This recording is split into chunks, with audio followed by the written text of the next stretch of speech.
I remember the cabin before I remember anything else about that winter. Not the drive, not the weather report, not even why I thought going there alone was a good idea. When I think back, the memory always starts the same way. The shape of the cabin sitting in the trees, quiet and still, like it had been waiting longer than I had been alive. I had rented it because I needed distance from everything familiar. I told myself I needed space to think, to reset, to remember who I was without noise around me. The cabin was far enough out that the road stopped being paved miles before I reached it. The last stretch was just packed dirt and ice, cut through thick woods that blocked the sky. By the time I arrived, it was late afternoon, and the light was already fading. The cabin looked smaller than the photos. Old wood, darkened by years of weather, with a roof that dipped slightly in the middle.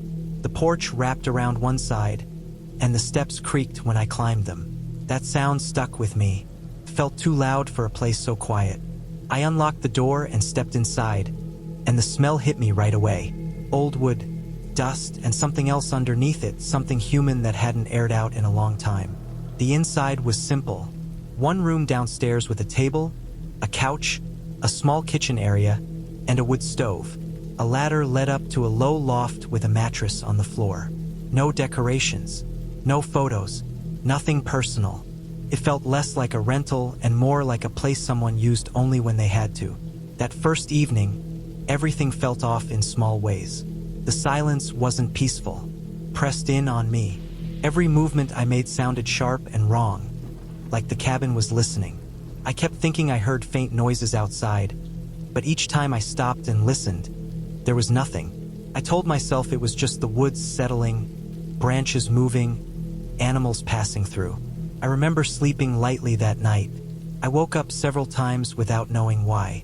Each time, my body felt tense, like I had been startled out of a dream I couldn't remember. When morning came, the light through the windows looked weak and gray, filtered by the trees. I went outside to stretch and breathe, and that's when I noticed the ground around the cabin. The snow wasn't smooth the way it should have been. Near the back wall, it was packed down, like someone had stood there repeatedly. Not fresh footprints, but disturbed enough that it was clear the area had been used. I stood there for a long time, staring at it, trying to convince myself it meant nothing. As the day went on, the feeling of being watched settled in and didn't leave. It wasn't panic, not yet. Just a constant awareness, like a pressure between my shoulders. I tried to distract myself by cleaning, organizing my things, keeping busy.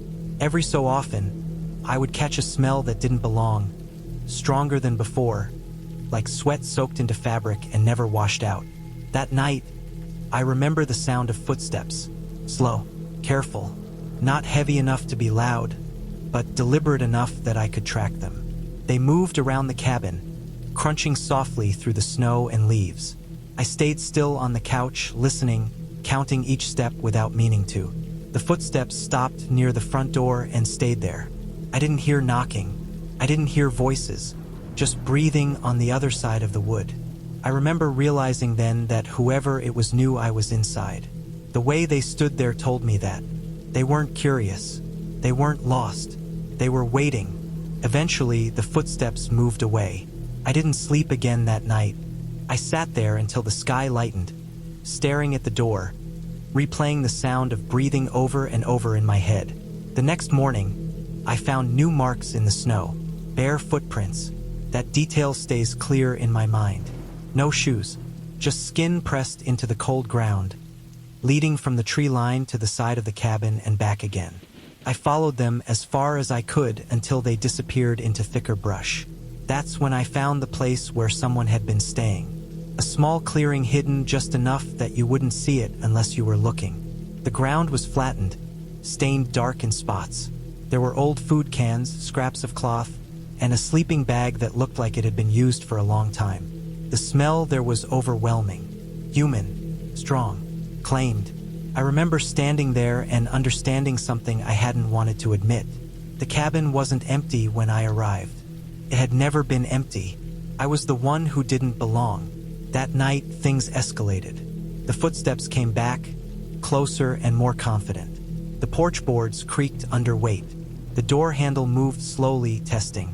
I had wedged a chair under it earlier, and it scraped loudly against the floor. I froze, every muscle tight, afraid that any sound I made would invite something worse. The handle stopped moving. Then the scratching started. Fingernails dragging lightly across the door, then the wall. Not frantic, not angry, patient. I remember feeling sick, not from fear alone, but from the realization that this person had time. They weren't going anywhere. At some point, the scratching stopped. The silence that followed felt even worse. I stayed awake until morning, barely breathing, listening for the slightest sound. When daylight came, I saw the marks clearly. Long scratches in the wood near the door. A smear on the window where a hand had pressed against the glass. The shape of it was wrong, wide and heavy. Fingers spread like they were feeling for something inside. I packed immediately. No hesitation, no second thoughts. As I carried my bags to the car, the woods felt closer than before. The air felt thick. I remember my hands shaking so badly I dropped my keys once and had to force myself to pick them up.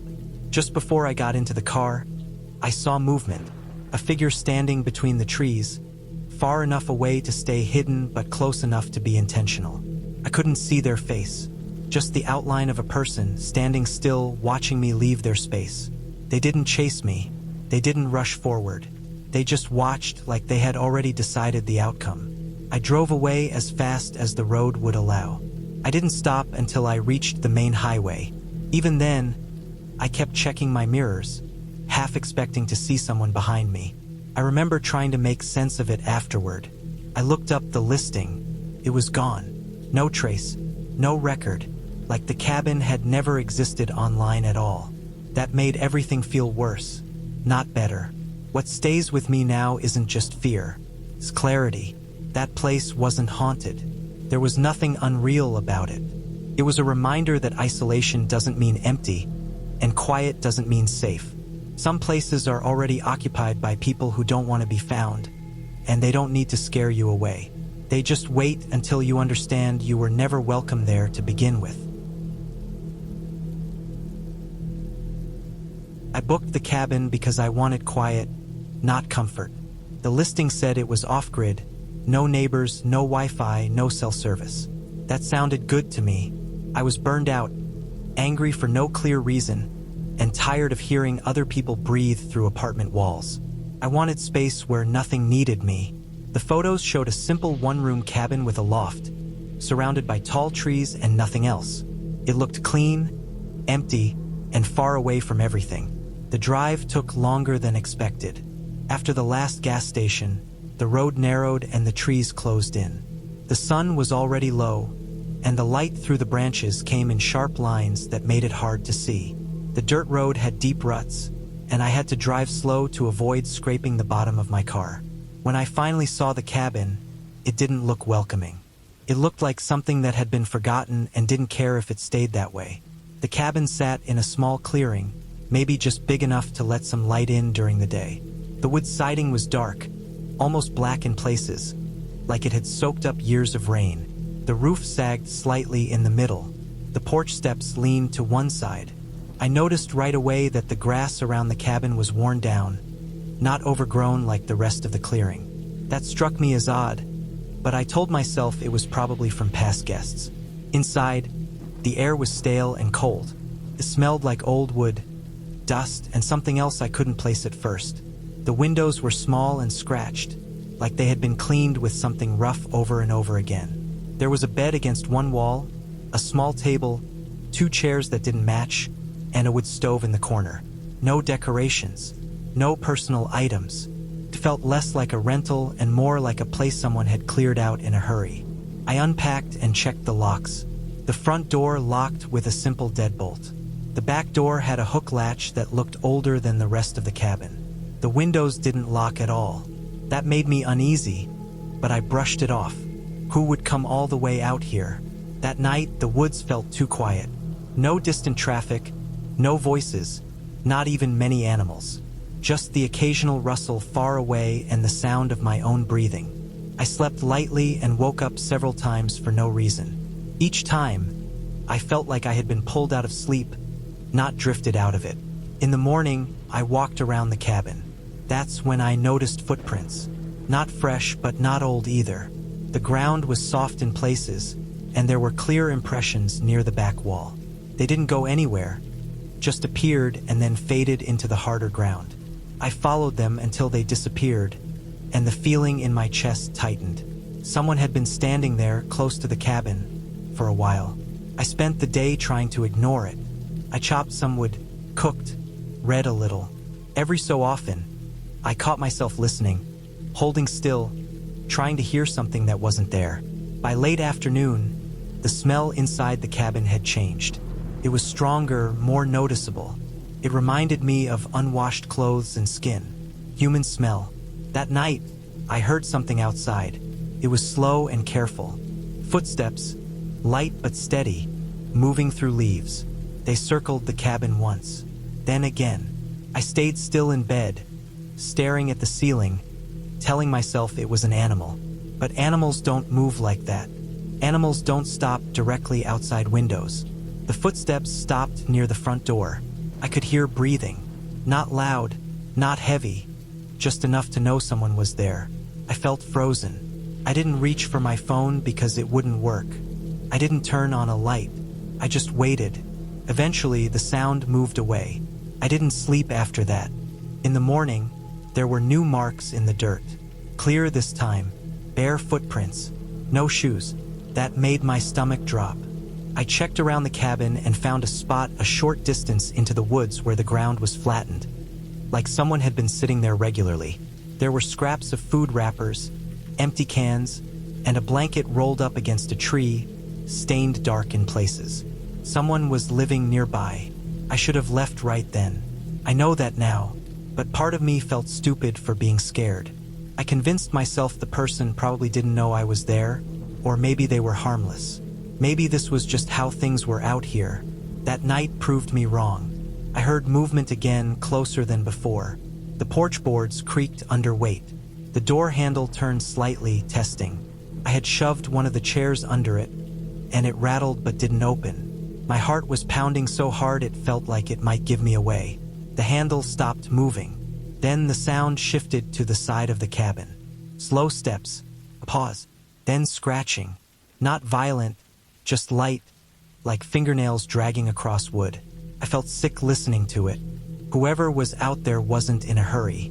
They were comfortable. I don't know how long it lasted. Eventually, the sounds faded, and the woods went quiet again. When daylight came, I found scratches on the siding near the window. Fresh. Below the window, pressed into the dirt, was a deep footprint, heel to toe, like someone had been standing there leaning forward. That was enough. I started packing immediately. I didn't care about staying another minute. As I carried my things to the car, I felt watched. The trees felt closer than before, like they were leaning in. Just as I closed the trunk, I saw movement. A figure standing at the edge of the woods. Not hiding, just standing there, facing the cabin. I couldn't see details, just the shape of a person, tall and still. They didn't wave. They didn't move. They just watched. I got in the car and drove away fast, not caring about the road or the ruts.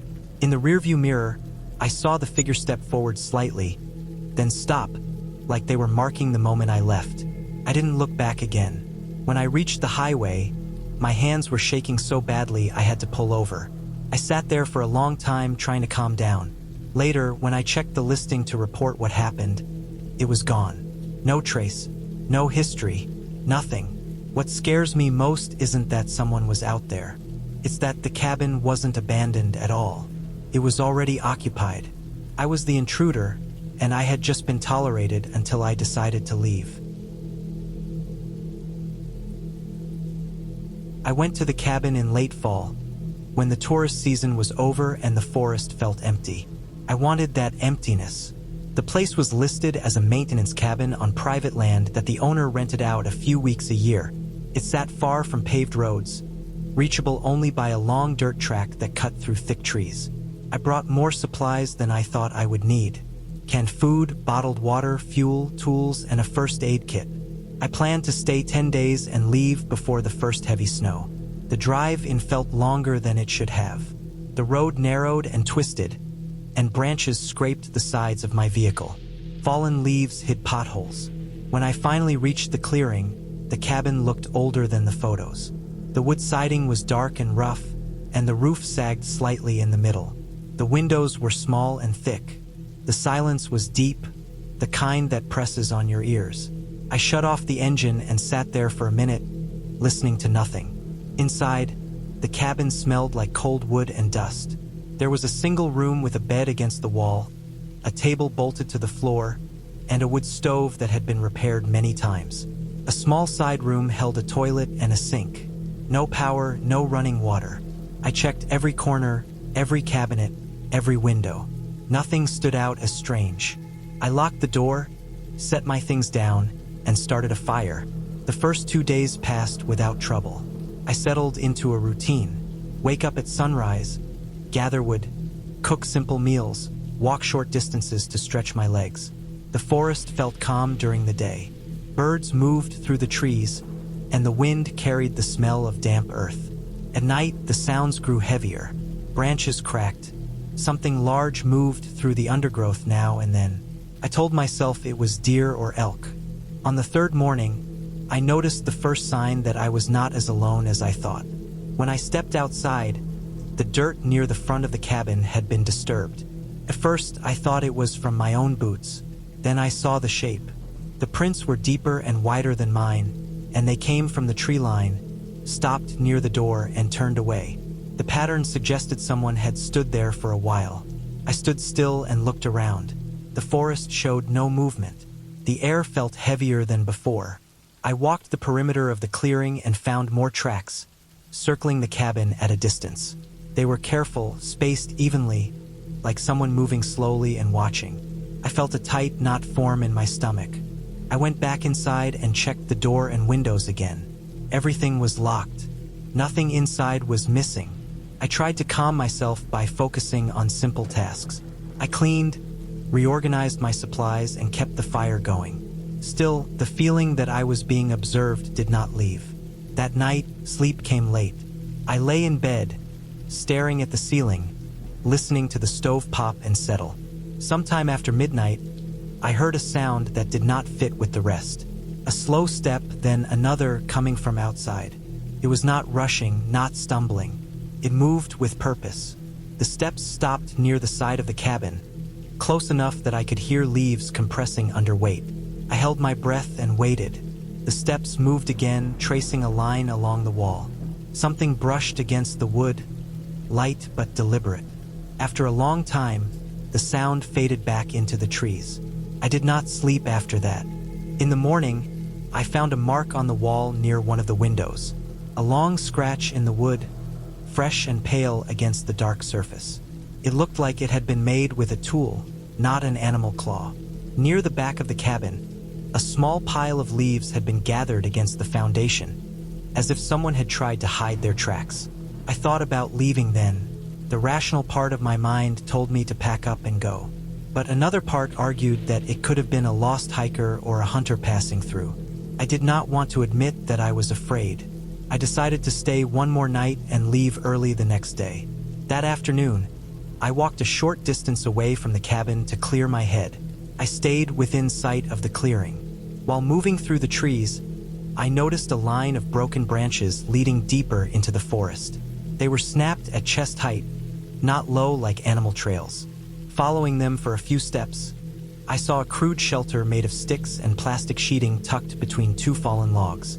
Inside were old food cans, a torn blanket, and empty bottles. Someone had been living there. I backed away slowly and returned to the cabin, my heart pounding. The idea that someone had been close this whole time, watching, waiting, made my skin crawl.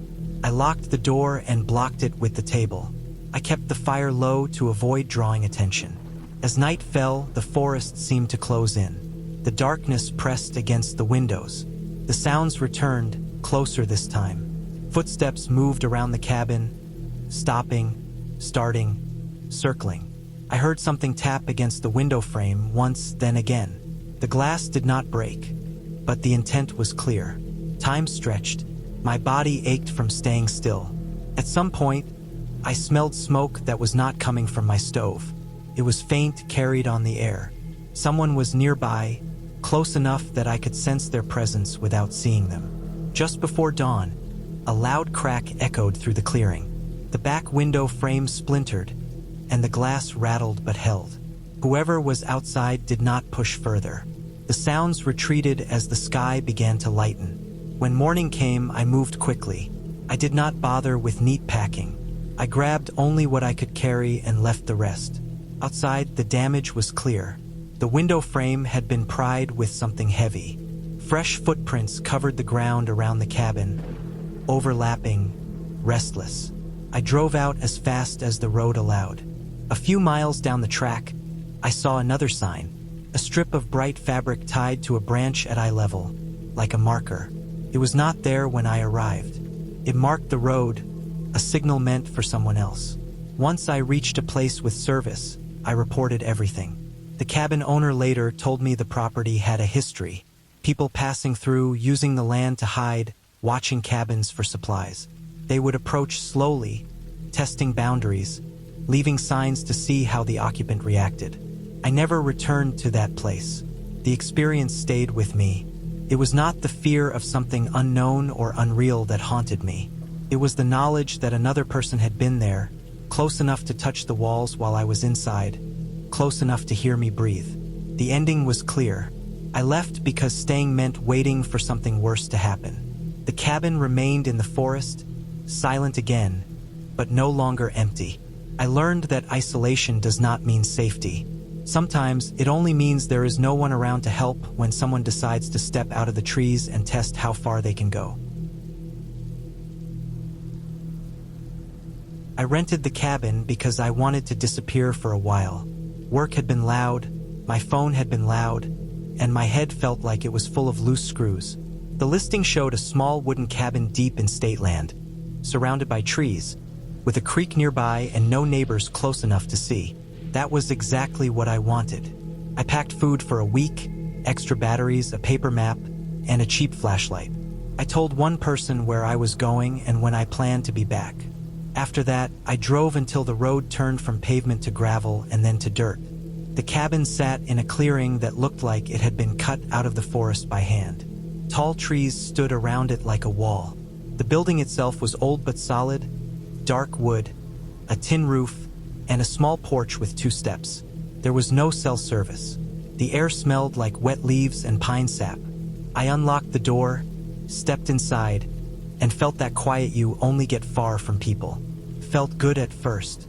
Inside, the cabin was simple. One room with a bed, a small table, a chair, and a wood stove. A narrow kitchen area with a sink and a propane burner. There was a small bathroom with a shower that pulled water from a tank outside. The windows were old and thick, slightly cloudy, with no curtains. I dropped my bags, checked the locks, and unpacked slowly. I made a fire in the stove and cooked a basic meal. When night came, the dark felt heavy but calm. The forest noises were steady and familiar. Wind through branches, distant animals moving through brush. Nothing felt wrong. The second day was quiet. I walked the trail behind the cabin, following the creek for a while. I noticed old marks on trees, maybe from past hikers or hunters. I didn't think much of it. I returned before sunset and locked the door. That night, I slept deeply. On the third morning, something felt off before I even knew why. When I stepped outside to collect firewood, I saw boot prints near the edge of the clearing. They were not mine. I stood still and stared at them, letting my brain catch up. The prints came from the tree line and stopped near the porch, then turned back toward the woods. The ground was damp, so the prints were clear. They were fresh. I told myself it could have been the owner checking something, or a ranger passing through. But the listing had said no one would come during my stay. I walked the edge of the clearing and found more prints, circling wide, like someone had walked around the cabin instead of straight to it. I felt a small tightness in my chest. I went back inside and locked the door again, even though it was daylight. For the rest of the day, I stayed close. I cleaned. I read. Cooked. Every sound outside made me look up. In the afternoon, I checked the windows and noticed a smudge on the glass near the back. It looked like a handprint, smeared slightly, as if someone had pressed their palm there and then pulled away. I tried to tell myself it was old, maybe left by a past guest. But it was right at face level, like someone had been standing there and looking in. That night, sleep came in short pieces. I woke up several times, listening. At some point, I heard a sound that didn't belong to the forest. A slow, deliberate crunch of footsteps on leaves. Not an animal moving fast. Not wind. Something careful. I lay still and counted my breaths.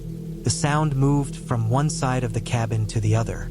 It stopped near the front door. I waited for the handle to move. Didn't. After a long time, the sound faded back into the trees. In the morning, I found more signs. The ash bucket outside had been moved. The lid was not how I left it. Near the woodpile, a piece of firewood was missing. I checked my supplies inside. Nothing else was gone. That was worse. It meant someone had been close enough to take something small, something that didn't matter, just to test. I considered leaving then, packing up and driving out.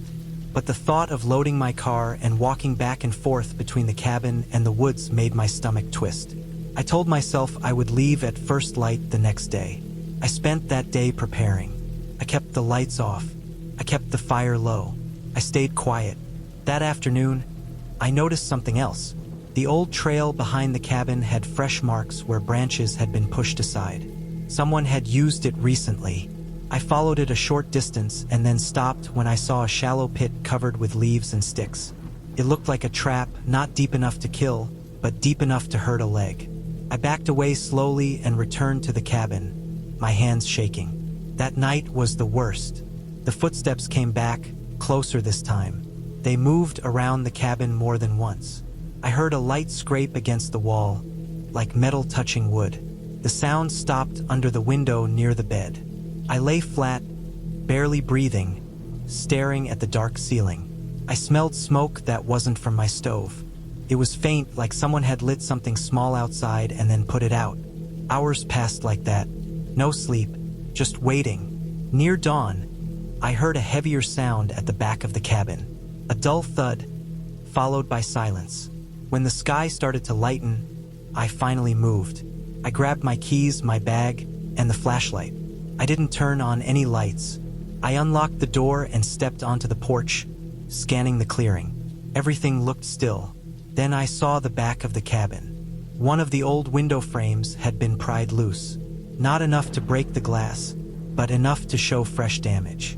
Whoever had done it had stopped, maybe because daylight was coming. I didn't waste time. I loaded my car fast, dropping things instead of packing them neatly. As I drove down the dirt road, I checked the mirrors constantly. Half a mile out, I saw something on the side of the road. A backpack half hidden in brush. It wasn't mine. It looked old and worn. I didn't stop. When I reached a place with signal, I contacted the authorities and the cabin owner. I reported everything. The prints, the trap, the window.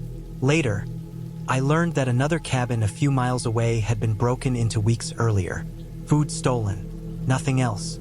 They believed someone was living off the land, moving between abandoned places, watching cabins and waiting for chances. I went home that same day. I slept with the lights on for a week. The forest noises I once found calming now felt sharp in my memory. The cabin was real. The danger was real. There were no ghosts, no shadows playing tricks. Just a person who knew how to stay hidden and patient. I still think about how close it came to being worse. If I had stayed one more night, if I had followed that trail farther, if I had ignored the signs. The ending was clear for me because I left alive. The cabin stayed behind in the trees, quiet again, waiting for the next person who thought quiet meant safe. I rented the cabin to be alone. That was the whole point. I work nights, my sleep is bad, and my head is always loud. I found the place online, deep in the woods, miles from the nearest town. The photos showed a small wooden cabin with a tin roof, a wood stove, and a porch that looked out into trees that never seemed to end. No neighbors listed, no cell service mentioned. That should have been a warning, but at the time it sounded perfect. I arrived just before sunset. The road turned from paved to gravel, then to dirt, then to something that barely deserved to be called a road at all. Branches scraped the sides of my car. Mud dried in thick lines across the windshield. When the cabin finally came into view, it looked older than the photos. The wood was darker, swollen from years of rain. The porch sagged a little in the middle. One window had a crack running from the corner like a frozen lightning bolt. Inside, the air smelled like dust, old wood, and something faintly sour, like damp clothes left too long in a washer. I opened windows to let in fresh air. The silence out there felt heavy. No birds, no wind, just the low hum in my ears that comes when everything else stops. I unpacked, stacked firewood by the stove, and cooked a simple meal. When night came, it came fast. The woods outside turned into a black wall. The only light was from the cabin itself, yellow and weak. I locked the door without thinking about it, more out of habit than fear. The first night passed without much happening. I slept badly, waking up often, but I blamed that on the new place and the quiet. In the morning, I noticed something odd. Around the cabin, the ground was soft with old leaves, but near the back wall, there was a clear patch where the leaves were pressed flat. Not footprints exactly, more like a place where someone had stood for a long time. I told myself it was probably from the owner when they cleaned or checked the place. Still, I felt uneasy as I circled the cabin and didn't see the same thing anywhere else. I spent the day hiking short trails, nothing serious. I kept checking my phone even though I knew there was no signal.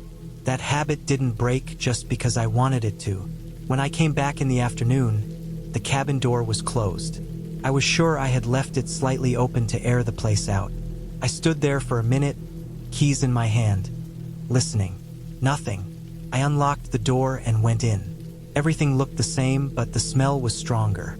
Not rotten, just old and human, like sweat that had soaked into wood and never left. I cleaned more than I needed to, wiped surfaces that were already clean, swept the floor twice. That helped a little. The second night was worse. Sometime after midnight, I woke up to a sound that didn't belong to the woods. It wasn't an animal. It wasn't wind. It was slow and steady, like weight shifting on wood. The porch boards creaked once, then again. I lay there, holding my breath, telling myself it was temperature change, the wood settling. But the sound moved from one end of the porch to the other, then stopped right outside the front door. I didn't hear knocking. I didn't hear voices, just the sense that someone was there, standing, waiting. After a long time, the sound moved away. I didn't sleep again that night. In the morning, I found dirt on the porch that wasn't there before. A thin line of it dragged, like something heavy had been pulled across the boards. At the edge of the porch, the dirt dropped down into the leaves, and there, again, was that flattened patch. Bigger this time. I wanted to leave then. I even packed some of my things. But pride is a stupid thing. I told myself I was letting my mind run wild. I had paid for a full week. I stayed. That afternoon, I explored farther behind the cabin. About 50 yards into the trees, I found something that made my stomach tighten. A small clearing, just enough space for a person to stand or sit. In the center was a low stump that looked smoother than the others, worn down by use. Around it, the ground was bare, packed hard. There were cigarette butts crushed into the dirt. They looked old, but not years old. Weeks, maybe months. Someone had been spending time there. That night, I pushed a chair under the door handle before bed. It made me feel foolish, but also slightly better. I left a lamp on in the main room and lay in bed fully dressed. The sound came back. This time, it wasn't on the porch. It was around the cabin. Slow steps through leaves. A pause. More steps. I tracked it by sound. My heart beating so hard I could feel it in my throat.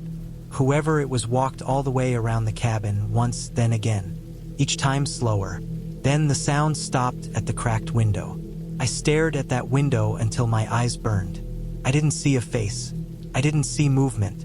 But I felt watched in a way I had never felt before. Like someone was memorizing me. Learning my shape through the glass. The steps eventually moved away. When morning came, I found a handprint on the outside of the window.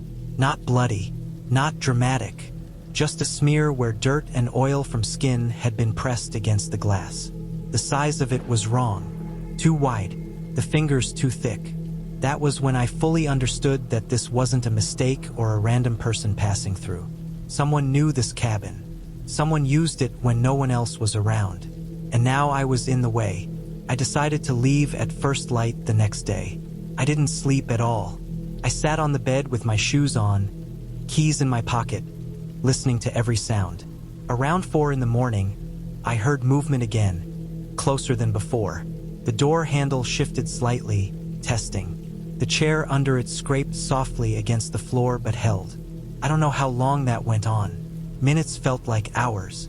Eventually, the pressure stopped. I waited until the sky lightened through the trees. When I opened the door, the porch was empty, but something had been left behind. A bundle of cloth, dark with age, placed neatly by the door. I didn't touch it. I didn't need to. I could smell it from where I stood. Old sweat, old skin. This wasn't trash. It was something personal. I loaded my car fast, hands shaking, eyes never leaving the tree line. As I drove away, I glanced in the mirror and saw movement at the edge of the woods. A shape pulling back, slow and careful, making sure I was leaving. I didn't report it. I didn't contact the owner. I just left. Later, when I looked the listing up again, it was gone. No record, no reviews, like it had never existed. What stays with me isn't fear anymore. It's the understanding that some places are never empty. They just wait for someone else to come along and borrow them for a while.